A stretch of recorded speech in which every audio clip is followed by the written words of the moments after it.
खुलुमबाय आं राकेश रामसियारि नोंथांमोनखौ बर' सादोर हासार चेनेलजों गासैखौबो बरायनाय जाबाय।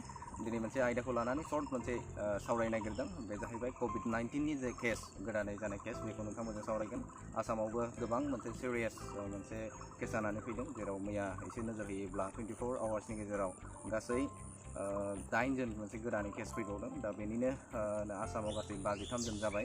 दा बेवहाय जिखिनि इन्सट्राक्शन लकडाउननि जे इन्सट्राक्शन बेखौ फल'आप खालामनाया मोजां। खायसे ग्रीन जन होनानै माखासे जायगाफोराव ओरैनो बेरायनाय बेफोरखौ बे समाव खालामथ'नाङा। आरो बे COVID-19 आव जुदि खनसे बेरामाव गोग्लैयोब्ला गासिबो सुबुंनि थाखाय बे मोनसे गिख्रंथाव मोनसे महर लायो। दा बे हिसाबाव जों बेनिफ्राय जेसेबां हायो जोङो जिखिनि इन्सट्राक्शन होनाय सरकारा इन्सट्राक्शन होनाय बेखौ फल'आप खालामनांगोन। आरो मोनसे इम्परटेन्ट मेसेज बे एम्सनि सन्चालक बिथां रणदीप गुलारि बिथाङा फोरमायदों मा बेवहाय जुन आरो जुलाइनि गेजेराव मोनसे इन्डियायाव महामारि माने बिराद गोबां माने कर'ना भाइरासजों केसेस गोदान फैनो हागौ होननानै बुंदों।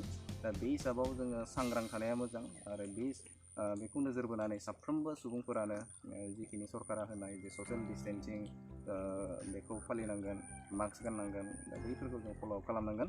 आरो लोगोसेनो मैया हिमन्त बिश्व शर्माया संबाद मेलनि गेजेरजों मोनसे बाथ्रा बुंदों, बे जाहैबाय एभ्रि पार्सन गासिबो सुबुङानो मास्ट बि मास्क गानथारनांगोन, खुगायाव मुखा गाननांगोन।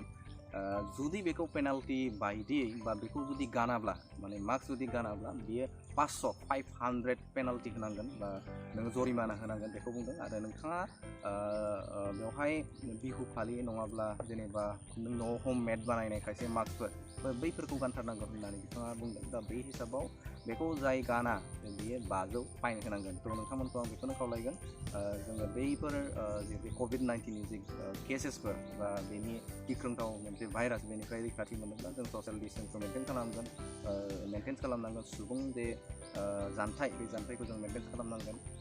नैबे मास्कखौ पुरा गाननांगोन, आखाइखौ सेनिटाइजारजों मोजां सुनांगोन।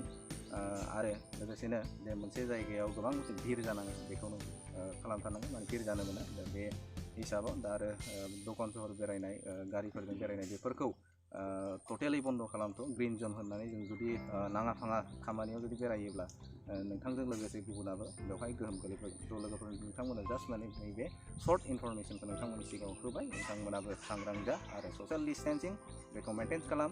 आरो आखाइफोरखौ मोजाङै सु, मास्कखौ मोजां गान। आंनि चेनेलनिफ्राय नोंथांमोनखौ आं बेखौनो